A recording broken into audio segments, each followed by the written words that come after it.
Jadi kita tidak bisa mengatakan misalnya ada orang nilainya rendah. Itu potensinya rendah, nggak bisa. Ability saat itu dia rendah.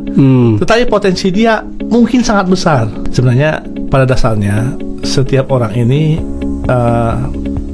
punya potensi, ya.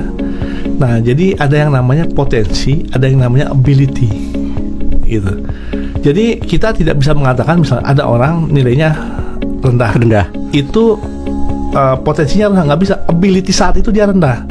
Tetapi potensi dia mungkin sangat besar. Di zaman sekarang ini orang memiliki potensi yang besar. Tinggal bagaimana mengubah potensi ini menjadi ability. Nah, untuk menjadi ability ini ada yang namanya talent, ya. Orang nggak dilatih, dia bisa sendiri. Betul. Gitu.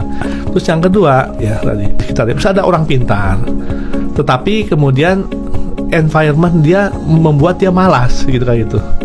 Sehingga potensi dia dengan misal IQ yang tinggi, atau kalau dia itu mungkin punya potensi bahkan seperti Einstein misalnya kayak gitu. Iya. Tetapi karena environment dia nggak mendukung, gitu, nggak keluar. Akhirnya keluar. Nah, disitulah butuh practice.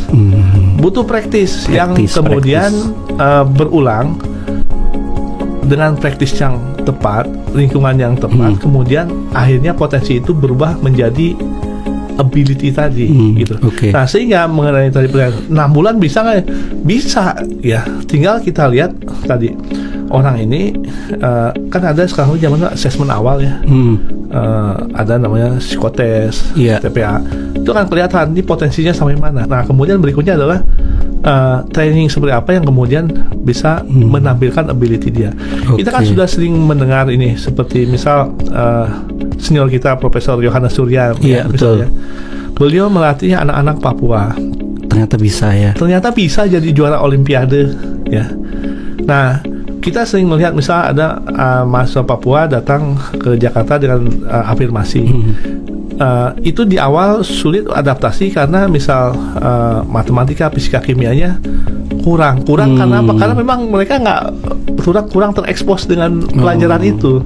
Tetapi kalau diberikan kesempatan yang sama, ya, seluruh anak Indonesia termasuk yang di Papua, Profesor Yohanes Surya sudah membuktikan dengan dilatih secara fokus, sistemik, gitu ya, bisa menjadi juara-juara Olimpiade.